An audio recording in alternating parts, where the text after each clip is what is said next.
I'm Monica. I'm the clinical social worker here at PHS. And then this is Carolyn. And she's the social work intern until 2:30 today. So I'll publicly thank her for her time this year and helping with all these trainings and presentations we've done this year. So boundaries, super important topic, always changing. In the last couple therapies and education meeting, we have been bringing up the different boundary topics and discussing them. And we've just learned so much from each other and getting each other's ideas and experiences, and it's revolving within the company that we work with. So during one of the discussions, Becky Long brought up a scenario that she had talked about regarding an infusion nurse more than 8 years. So before I started, she's no longer here, so don't think about who this is, but we're gonna start with this scenario because I thought it really struck a chord for me. So an IV nurse was in the home performing an infusion. The nurse had a long relationship with the family, and during her visit, she shared that she was planning to leave on vacation and had a lot to do before she would be leaving, like packing, shopping, all those different things. The patient ended up having an adverse event. The family was so upset about the event and went on to blame the nurse for not performing her duties effectively because she was distracted due to her own vacation plans. When things are good, they're good. When they go wrong, people may choose to search out someone or something to blame. This family chose to blame the nurse for negligence. While the nurse and documentation did not support this belief, there was still doubt and a disrupted relationship because of the boundary crossing. So that definitely can happen to any of us in the work that we do. And so it's just a good reminder. We're here wanting to, get new experiences, new conversations started. Maybe we do things differently moving forward. Maybe we keep it the same. So it's just to get us to think. Boundaries is so gray, and so it's just an area of discussion.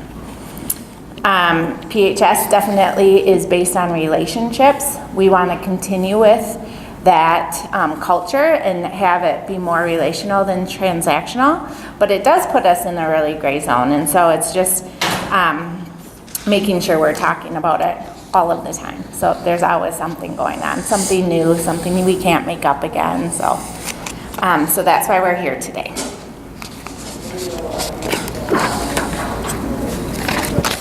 Givers have to set limits because takers rarely do. So that's kind of the basis.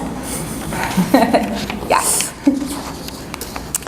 All right, so just kind of starting out here thinking, in the very basic terms, what are boundaries? Kind of the easiest one to see are physical boundaries out in the world.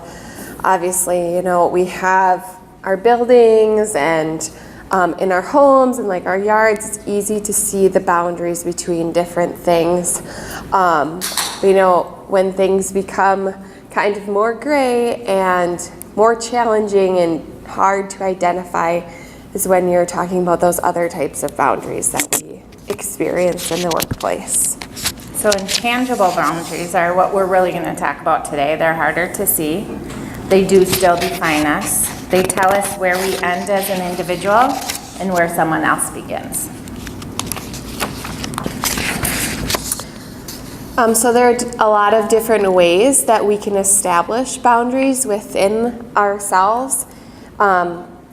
And some of those really good ways that we think about is just using our words and communicating. We can set boundaries by, saying no to people, letting them know what is acceptable for us, where we kind of stand in a situation, and just, being able to establish what is part of what we're able to do for them and what is outside of our boundaries. Another way of establishing boundaries is just what we're giving our time to. So,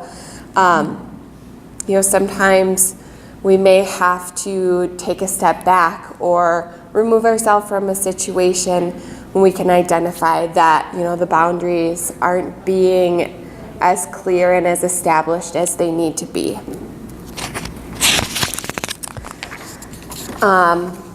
Another example of boundaries is just keeping a good emotional distance. Again, this is a really great area for PHS because we have a very intimate relationship with our families. We're in their homes and we're seeing the very daily aspects of their lives. We know a lot of their personal information, but we are, the professionals in the situation, so we have to make sure that we are maintaining just an appropriate emotional distance and setting the appropriate boundaries in situations. Taking PTO and kind of checking out for a while is a way that we can kind of use that emotional distance too. So some more examples include feelings and attitudes. Feelings come from your heart and can tell you your state of your relationships. Your feelings are your responsibility and we must own them. They play an enormous role in motivation and behavior. They shouldn't be ignored, but they shouldn't be placed in charge either. They can tell you if things are going well or if there's a problem. And if you feel close and loving, things are probably going well. But if you're feeling angry, you probably need to address some of your feelings. Attitudes. Individuals with boundary issues often have distorted attitudes around responsibility. So something to think of and keep in the back of your mind. Setting limits on others. So setting limits on our own exposure to people because we can't obviously be in control of how someone else acts or behaves. And then setting our own internal limits. So just because we want to say or do something doesn't mean we should. So saying no to ourselves sometimes is good. Healthy boundaries are a necessity. Clear, healthy boundaries help keep us from selfish desires and controlling others, or they protect us from those lacking self-control who wish to control us.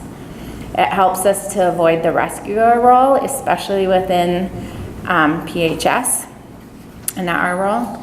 It helps us to avoid burnout or compassion fatigue, and then maintain one's physical and emotional safety. Professional boundaries are the spaces between the clinician's power and the client's vulnerability. So within this training today, the clients are parents or kids that we're working with, and clinicians is anyone who's working for PHS, just to clarify. And just a reminder, we're all hired to work here and to be professional, but with our clients, that's their personal life. And so oftentimes there's a little bit of tug of war a little bit, so because it is a professional and personal change. All right, so next we just have a slide that kind of illustrates the differences between a professional relationship and a personal relationship. And kind of the ones that I like to highlight here is,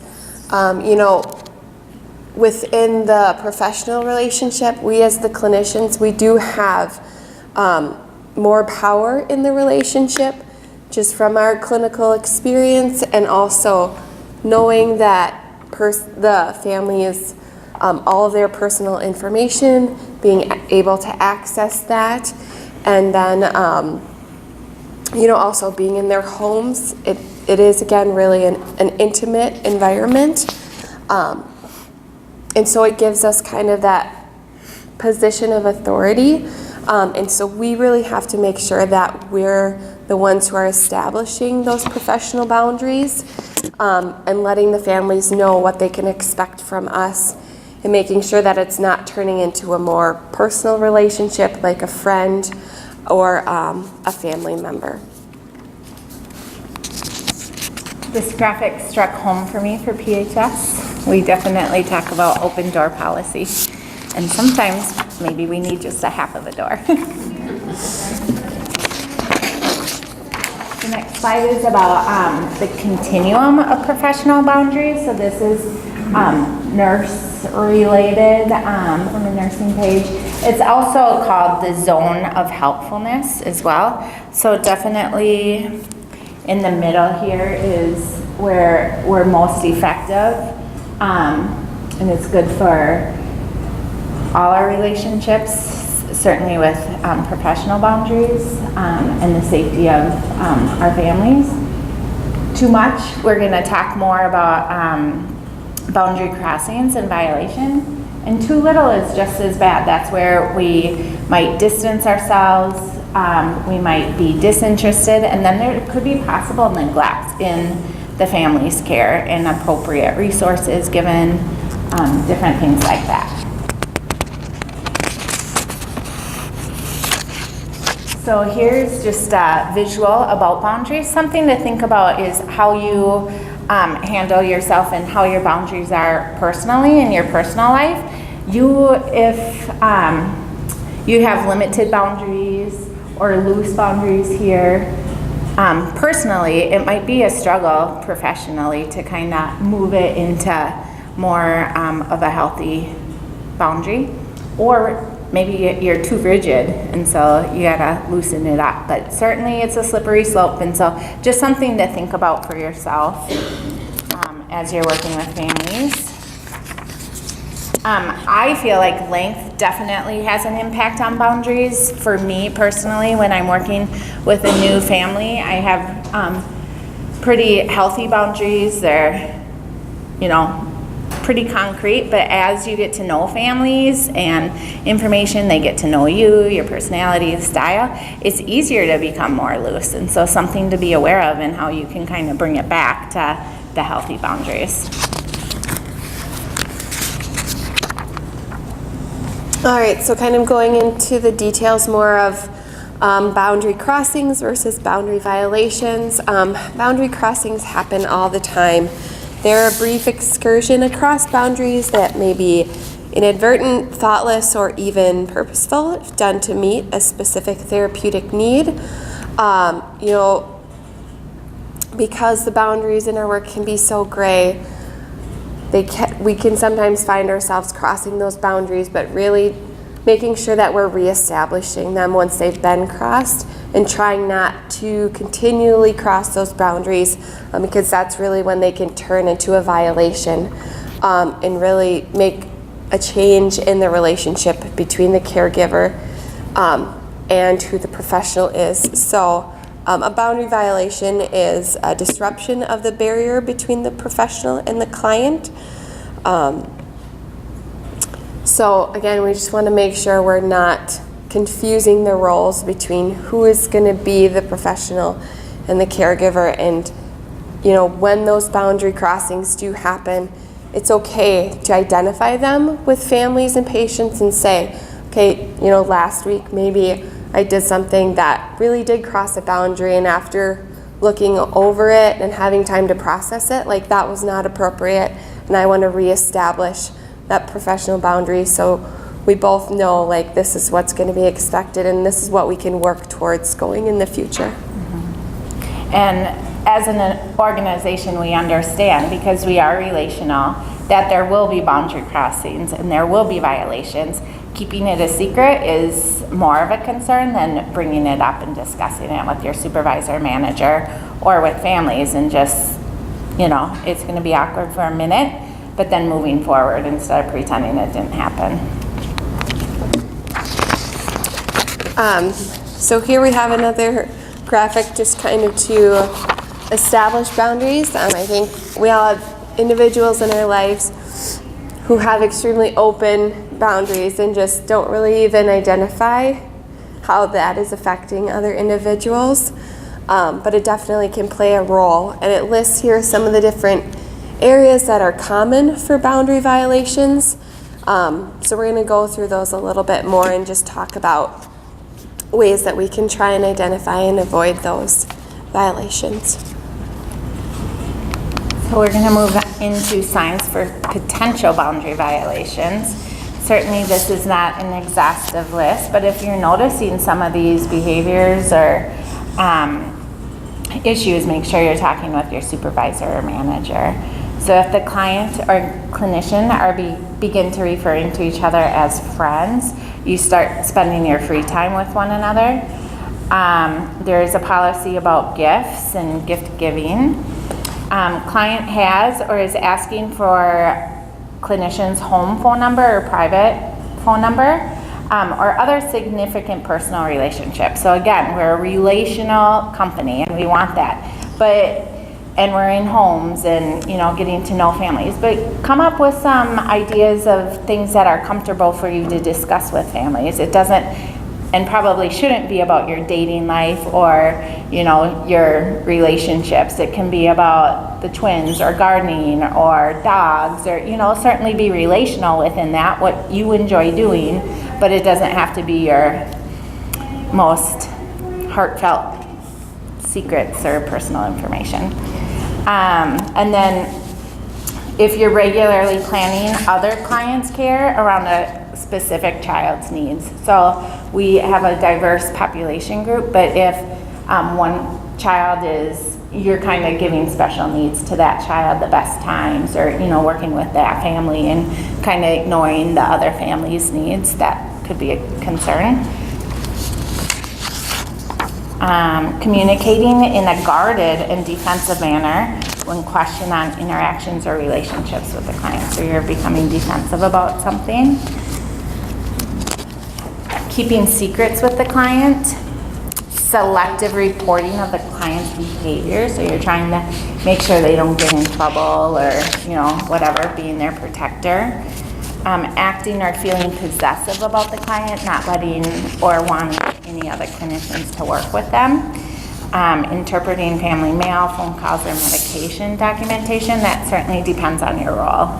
So sometimes it's appropriate, sometimes it's not. And then for HCN staff, agreeing with families to cover open shifts without talking to the office staff first. So PHS violations that we as an organization feel like it's a definite no-no is us venting and discussing other employees with families of, oh, you worked with them, I'm sorry, can you even believe this? That's not appropriate. Families don't need to know that. And then discussing other patients with families. So we know that families have close connections within PHS, and they might engage in conversation about other families, but try to limit that conversation. So, and then clinician offers to provide assistance to client outside of his or her role. So babysitting for other children or driving them to different appointments, going grocery shopping for them, different things like that. So some questions that we were just able to come up with that you guys can kind of ask yourselves. If you're having just concerns of, maybe does this feel like maybe a boundary crossing? Shouldn't be doing this? One of the big things to really focus on is who is this serving? Is what you're doing going towards the needs of the client within your role, or is it really more focused on something else that's outside of your role, or possibly just on more of a personal level? Also, would you feel comfortable talking about other colleagues? So just kind of some questions that could kind of bring it back to, is it really appropriate for our situation, or is there kind of a boundary being crossed? Or if you're feeling like you need to keep it a secret, that's probably a violation and needs to be discussed. So some strategies for maintaining appropriate boundaries, really examining your motivations. Like Carolyn said, who is this helping? Why the extra time for this client? Although some of our clients require more energy than others, treating one client differently than you do most others might be a cue that your boundaries are overextended. In these situations, make sure you're assessing whether your services are congruent with the client's care plan, your job description, your professional scope of practice, and then PHS's mission. Make sure you're applying PHS's processes for communicating with clients.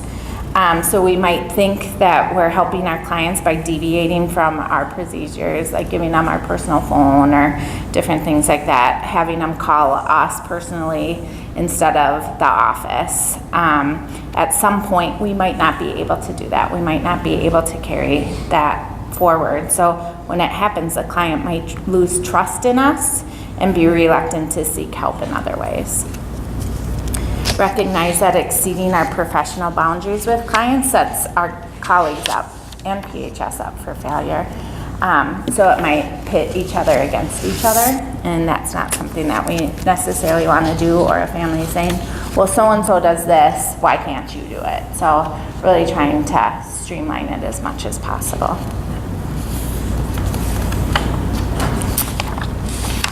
Some more is making sure you're using your one-on-ones with your supervisor or speaking with your coworkers if you're having a challenging situation. There's a ton of scenarios that we've discussed, and it's just like, how do you handle this, or what would you have done differently?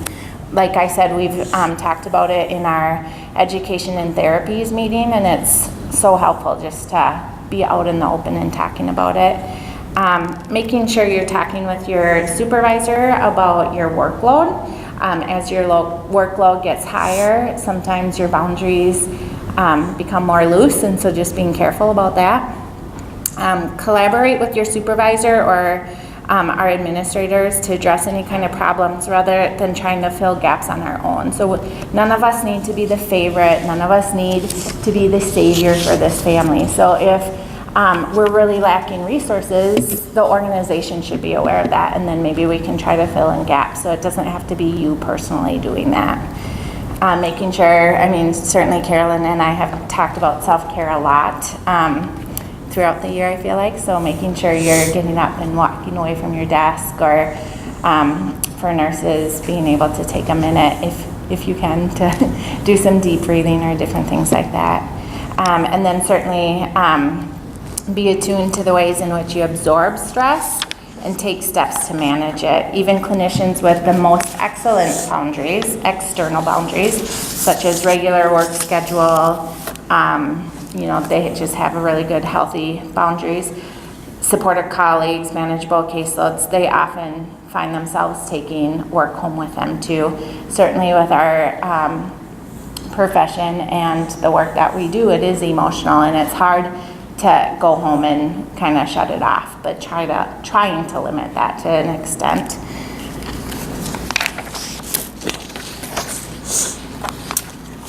So some ways for sustaining, strong boundaries within our work is just having really open and appropriate communication, so that families know what they can expect from us.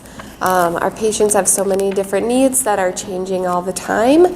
And so just continuing to be really open with the families, and so they know, what they can expect from us, and where they may need to reach out in other areas.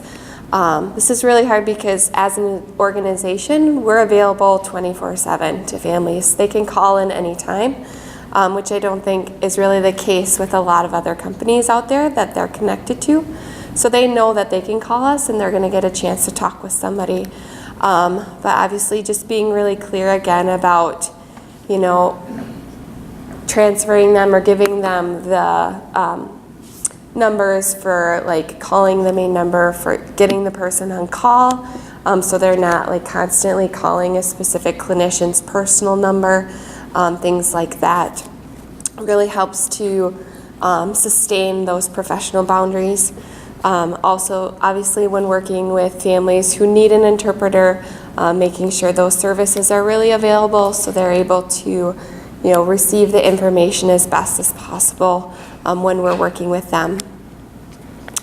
And also just really having open communication with the patient's care team as a whole. We have a lot of patients who have different clinicians who work with them and throughout the home. So communicating within those different team members so that everybody is up to date on what is going on with the client, to make sure that we can be as available to them as possible. So So consequences of poor behaviors is really compassion fatigue, potential splitting on teams. So this nurse is better than this nurse, or the social worker is better than that social worker. We're really a group effort, right? So working together. Client may not be given appropriate or helpful services, which could affect their willingness to accept future services. The client might feel betrayed, abandoned, or poorly served. Clinician and or client may be emotionally traumatized and or put in physical danger. PHS definitely faces unique challenges since we are caring for kids. We're providing the care in the home. We're providing care for extended periods of time. We're available, like Carolyn said, we're available 24/7, and so it's like, oh, let's call someone at PHS because they're gonna answer the phone and will be able to talk with us. And then we're working with so many families in a state of crisis or change, and so certainly we want to help them. We're in these positions because we want to help others, but it can be a slippery slope, so something to be aware of. So we do have a boundary policy that was created I think over a year ago. So I think Susan's going to bring that up here. But there are like 7 different categories that it was broken into between communication, family interactions, meals and gifts, office interaction, professionalism, social media and technology, and transportation. Each one just kind of goes more into specifics of what our policy is and what it isn't, and gives really good examples of scenarios that have come up in the past.